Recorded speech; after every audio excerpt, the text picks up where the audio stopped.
Muy buenas a todos y bienvenidos a un nuevo episodio de The Hustle Podcast en el que hablamos de Chris Paul, Stephen Curry y la evolución de los Warriors.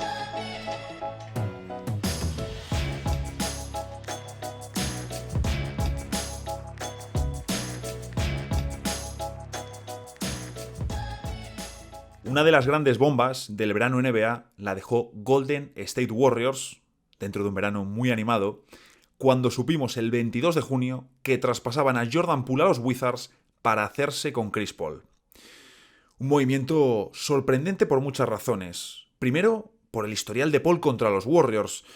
Ha sido uno de sus más acérrimos enemigos y sin duda uno de esos jugadores que no ha podido llegar más lejos en playoffs por enfrentarse al dominio de Golden State en diferentes ocasiones.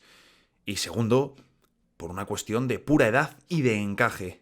Aquí, en The Hustle Podcast, ya hablamos en una sesión de preguntas y respuestas y os comenté por encima mis dudas, pero hoy es momento de profundizar un poco más.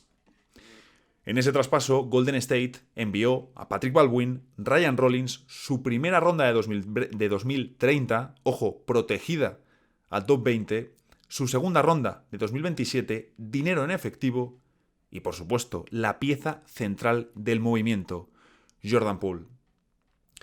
Sobre la decadencia de Poole podría hacerse un capítulo aparte, de cómo en un solo año pasó de ser el nuevo Splash Brother a sentirse repudiado y querer salir de la franquicia. Querer salir de Golden State.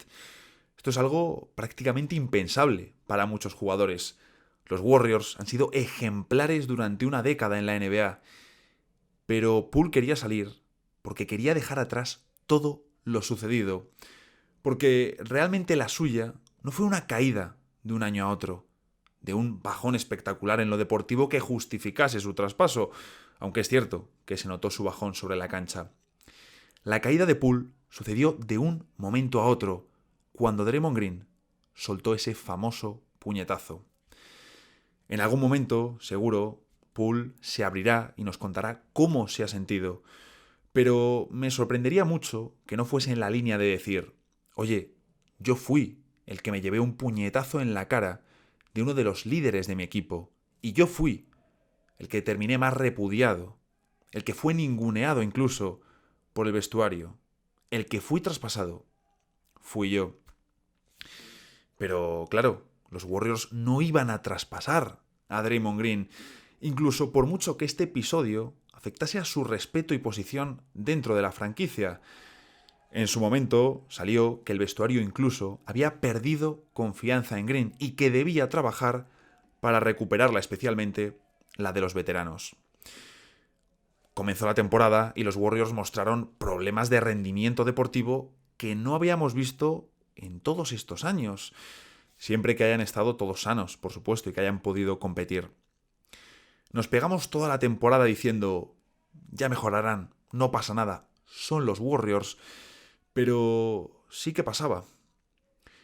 Durante las finales de conferencia, entre Lakers y Denver, ya con los Warriors eliminados, Draymond contó en el partido número 1 de la serie, al unirse a ESPN en una conversación con Stephen A. Smith, que efectivamente el puñetazo sí tuvo efectos, sobre todo a nivel de química.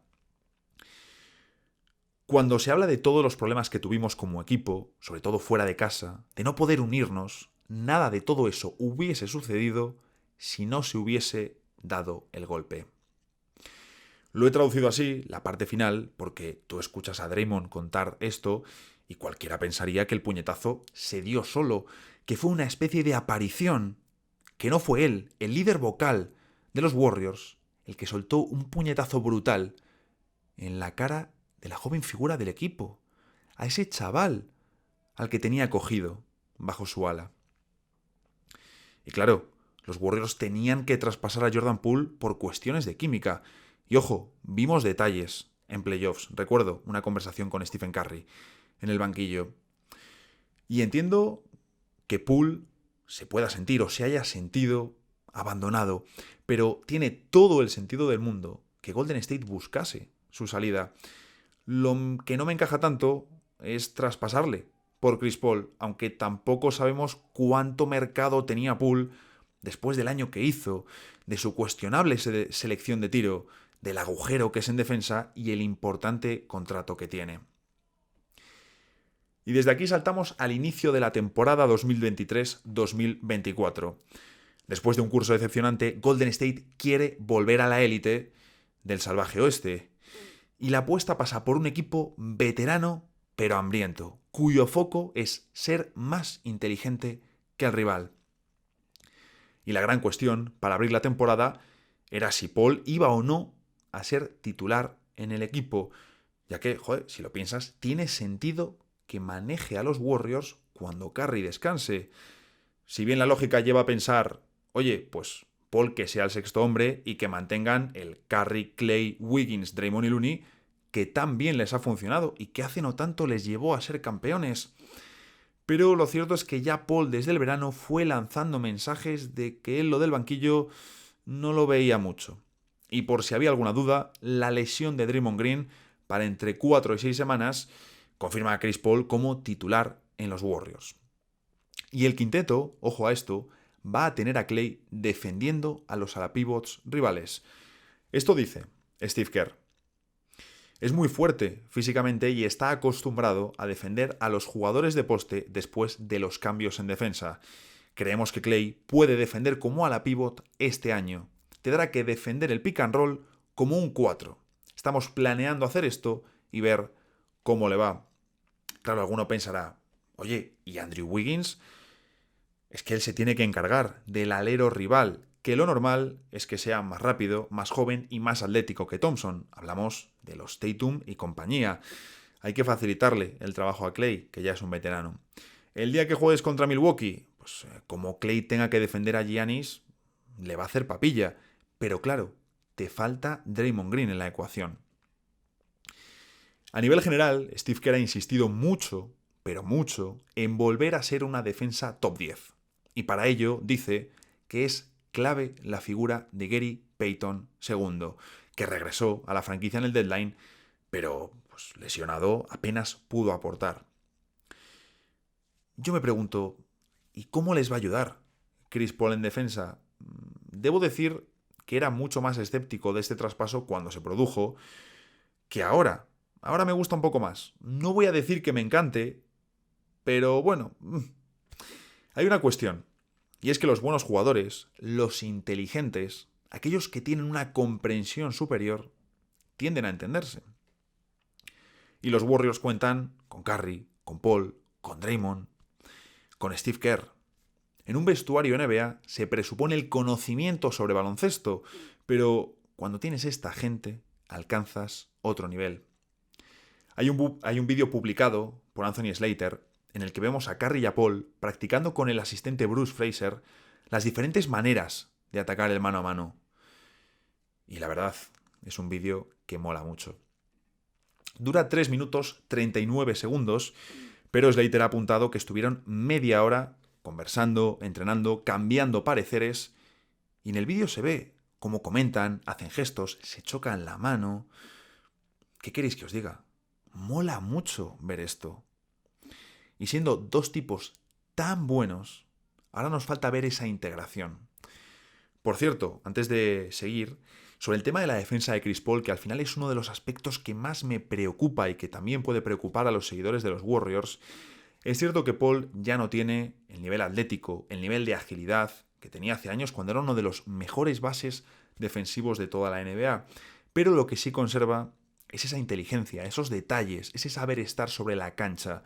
Va a ser un líder vocal, y tienes, por ejemplo, esos gestos de cuando entra un jugador a canasta, saber cómo mover la mano para robarle la pelota sin hacer falta. Ese tipo de detalles Chris Paul los va a seguir dejando, no tengo ninguna duda, aunque lo más probable es que le veamos perder en bastantes emparejamientos defensivos, sobre todo cuando se trate de agilidad. Dice Steve Kerr que la cuestión en ataque es encontrar un punto medio entre el estilo de Chris Paul y el estilo de los Warriors, que el veterano se está adaptando rápidamente y que ha dicho estar dispuesto a hacer cualquier cosa para ayudar al equipo. Posiblemente cualquier cosa menos salir desde el banquillo. Me deja dudas en defensa también el mandar a Looney al banquillo para tener a Chris Paul. Esto cuando vuelva Draymond. porque va a exigir mucho más trabajo a Stephen Curry, un tío infravalorado en defensa, y el día que juegues contra un backcourt con ritmo, como por ejemplo el de Phoenix, puedes sufrir. Más allá de la defensa, voy a reflejar mis dudas sobre el ataque, incluso considerando que Paul no es el mejor tirador en parado, pero sin duda no es un tío manco. La pasada temporada, Paul fue el 18º jugador en posesiones de pick and roll por partido. Pero si miramos la frecuencia fue el líder de la NBA. El 56% de los ataques de Chris Paul eran en bloqueo directo. ¿Y dónde se situaron los Warriors como equipo? Hablando de frecuencia de pick and roll, en el puesto 28. Es decir, tan solo otros 2 equipos jugaban menos pick and roll que ellos, representando el bloqueo directo menos del 14% de los ataques de Golden State. Aquí hay un claro punto de diferencia en cuanto a estilo, que se refleja también en otros datos. Los Warriors lideraron la NBA en frecuencia de jugadas de mano a mano con un 9,1%, mientras que Chris Paul se encontraba muy al fondo de la lista de la pasada temporada con un 3,9%. No hablemos ya de cortes, donde los Warriors también lideraron con un 10,2%, mientras que Paul ni siquiera aparece registrado en las estadísticas. Luego está la cuestión del ritmo, que ya comenté en ese episodio de preguntas y respuestas, pero quiero recuperar la estadística, porque es bastante esclarecedora y es algo que ya se veía en Phoenix en los últimos playoffs. Los jugadores con quienes menos ritmo tenía Golden State en la postemporada de 2023 fueron Gary Payton y Jamichael Green, ambos por encima de las 102 posesiones por partido, mientras que mientras que Phoenix con Chris Paul en cancha estaba en 98 posesiones de media. Me podréis decir, oye, pues es poco, ¿no? A priori no parece una diferencia insalvable, pero es muchísimo cuando hablamos de ritmo. Así que os doy un dato para tener más contexto. La pasada temporada regular, la diferencia entre el equipo más rápido, Golden State, y el más lento, Cleveland Cavaliers, era de 6,2 posesiones por partido. Así que sí, tienen que encontrar ese punto medio del que habla Steve Kerr. Vamos a jugar mucho pick and roll porque Chris es uno de los mejores de pick and roll de todo el mundo, pero también está demostrando que está muy interesado en incorporar alguna de las cosas que ya hacemos, sobre todo en nuestro juego de cortes y nuestro movimiento. Es un jugador muy inteligente que ya ha descubierto diferentes formas de ser eficaz para nosotros. Nos apoyaremos en él y él se apoyará en nosotros. Nos encontraremos a mitad de camino y ahí formaremos la ofensiva. Parece ser también que la idea pasa por tener a Paul en pista la mayoría de minutos que Curry descanse, que al final ha sido uno de los motivos de hacer el traspaso, y que ahí sí, jugarán más pick and roll con Jonathan Kuminga yéndose hacia el aro y Dario Saric como opción de pick and pop. Apuntan también a Moses Moody, vamos a ver qué importancia tiene, porque de verdad, si Golden State este año no consigue sacar minutos potables de Kuminga y de Moody, quizá va a ser hora de moverles, aunque es cierto que después de haber traspasado a Jordan Poole no tienen grandes jóvenes destacados en la plantilla. Sobre Dario Saric, recordemos que Paul y Saric juntos funcionaron muy bien en Phoenix en formaciones de small ball, que es la especialidad de los Warriors. Así que es posible que veamos esas dos caras. Unos Warriors más Warriors en cuanto a movimiento y manos a manos cuando estén los titulares, cuando Curry, Paul, Draymond y Clay compartan cancha, y unos Warriors más crispolizados cuando esté la segunda unidad y tiendan al juego de bloqueo directo. ¿Funcionará esta apuesta veterana de Golden State? Como os decía, me gusta más ahora que en julio, pero me sigue dejando dudas. Eso sí, cuando dos tipos como Curry y Paul se juntan en el mismo equipo, lo único que podemos hacer es ver sus partidos y disfrutar de dos de los mejores bases de toda la historia del baloncesto.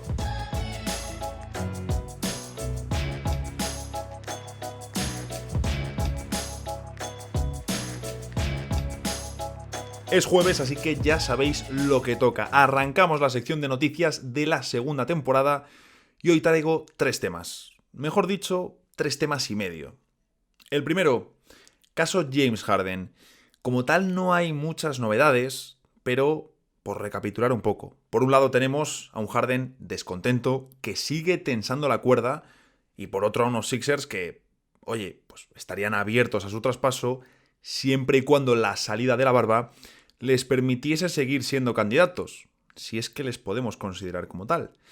La cuestión es que los Clippers no tienen interés en Harden, o ese es el mensaje que lanzan al público. Importante este detalle.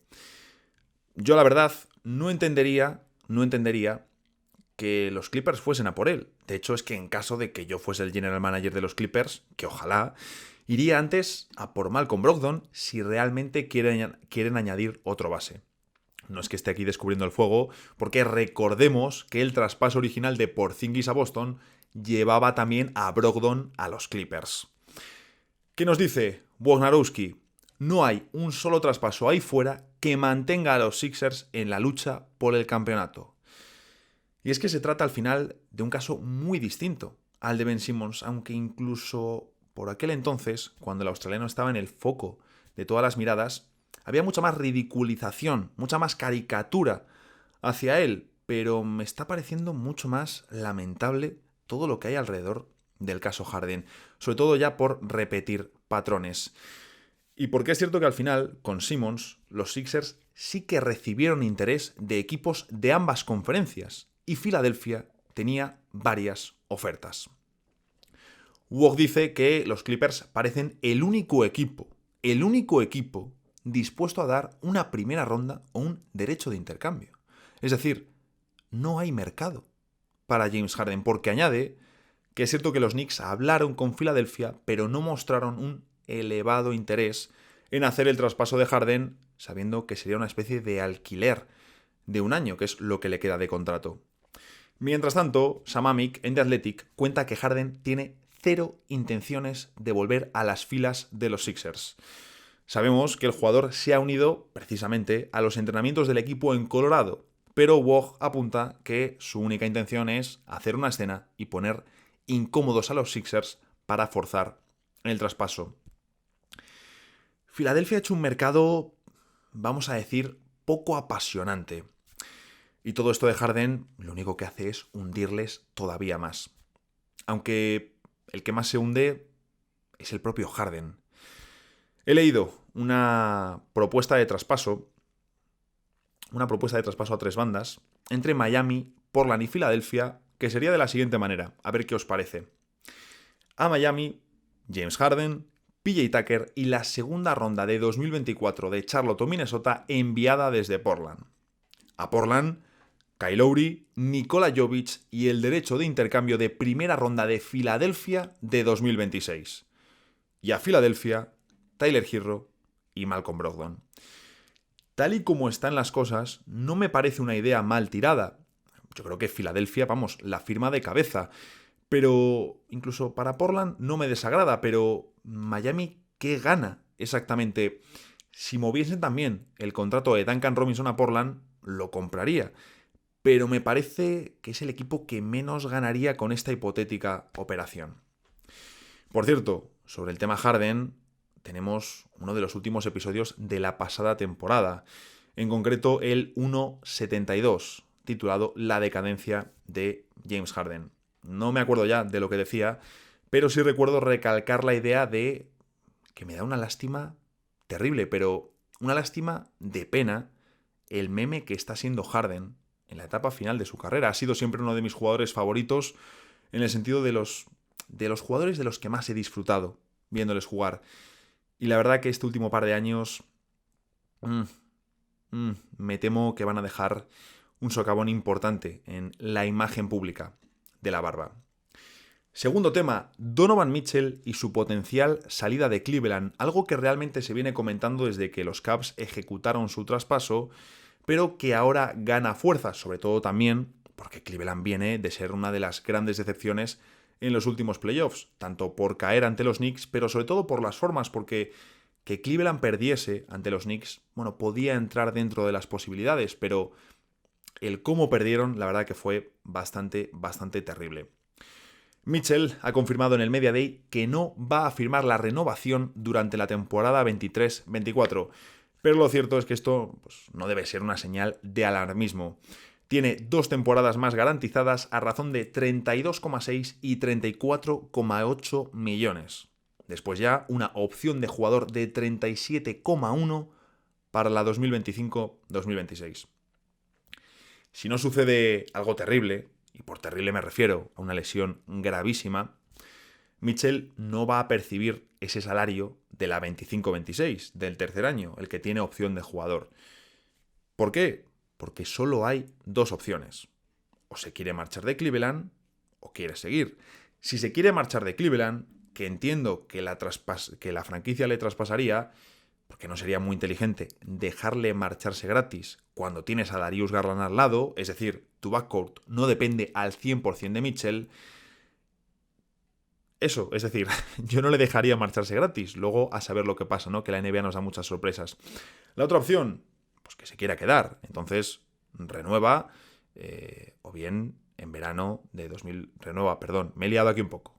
Renueva o bien en el verano de 2024 o bien antes de la 2024-2025 y entonces se queda en los Cavs.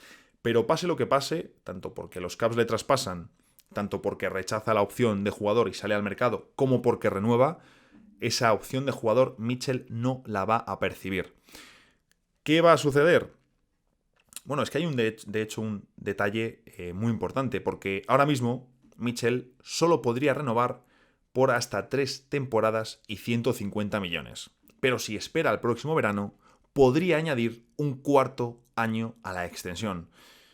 Por lo tanto, quiera o no marcharse de Cleveland, tenga o no esa idea dando vueltas en su cabeza, tiene todo el sentido del mundo esperar. Y luego, pues bueno, pues lo habitual de un Media Day. Ha dicho que está muy motivado, que tiene ganas de la temporada, que Max Strus y Georges Niang les dan armas que no tenían, coincido, aunque les sigue faltando un 3 atlético capaz de ir al 4. Y quiero vigilar sobre todo la evolución de Evan Mobley. Aún así, si vuelven a jugar el Mitchell sistema en playoffs, pueden pasar una ronda, pero no mucho más. Tienen que trabajar un juego más colectivo durante la temporada regular, aunque incluso creo que vimos a unos Cavs más colectivos en temporada regular que lo que vimos luego en playoffs. Fueron muy superados en el tablero, donde precisamente Mobley y Allen tienen que ser capitanes generales, y por ahí Cleveland la verdad que falló bastante, tanto en su Big Ball como en el Small Ball. Small Ball refiriéndome a su pareja exterior, por supuesto. Garland, con menos protagonismo del que debería tener, me lleva pasando esto desde que llegó prácticamente a la NBA. Es un jugador que tengo la sensación de decir, oye, tendrías que asumir mucha más bola y muchos más tiros de los que tienes, porque eres un auténtico jugadorazo. Pero bueno, a ver qué sucede este año en Cleveland, porque es una temporada muy importante y que va a marcar si hay movimientos importantes en el equipo. Cargarse a uno de los 2 grandes, buscar un alero mejor. Vamos a ver qué sucede en los Cavs. Y tercer tema, ¿quién será el 5º titular de los Lakers? Tras la renovación de Rui Hachimura, se dijo que el japonés sería titular, pero luego también renovaron a Jarred Vanderbilt. Sabemos 4 titulares fijos: D'Angelo Russell, Austin Reeves, LeBron James y Anthony Davis. Veremos si Dilo mantiene su puesto contra Gabe Vincent, para mí no tanto por nivel, sino porque Russell es la clave que tienen los Lakers para conseguir un traspaso importante esta temporada. La cuestión es si Hachimura o Vanderbilt. Pues bien, en el primer día de training camp, según cuenta Jovan Buja en The Athletic, Vanderbilt fue el 5º titular en el último partido que jugaron, siempre titulares, contra segunda unidad. A mí me parece que tiene mucho más sentido que sea Vanderbilt el titular y que el primer cambio sea siempre o casi siempre Hachimura por LeBron, para que LeBron pueda descansar en temporada regular, que era el plan original de los Lakers cuando le firmaron y que lo pudieron realizar hasta que el traspaso de Russell Westbrook truncó sus planes. De nuevo, no estoy responsabilizando aquí solo a Westbrook, pero el motivo por el que LeBron ha tenido más carga de minutos en las últimas 2 temporadas, temporada y media sobre todo, aunque en el tramo final de curso ya tuvieron también que cargarle de minutos porque tenían que meterse en playoffs después de una primera parte de temporada complicada, el principal motivo es que el experimento Russell Westbrook fracasó. Bien, sabes que Hachimura es más que tu sexto hombre, es tu sexto hombre medio quinto titular, porque va a jugar mucho, va a jugar más que Vanderbilt en playoffs, y es tu gran inversión en el forward fuera de LeBron James. A nivel equipo, a nivel colectivo, creo que tiene mucho más sentido que Bando sea el titular en temporada regular por su defensa, su energía y por dar un verdadero jugador de corte defensivo de inicio al lado de LeBron y Davis para protegerles en temporada regular. ¿Que luego juega menos en playoffs?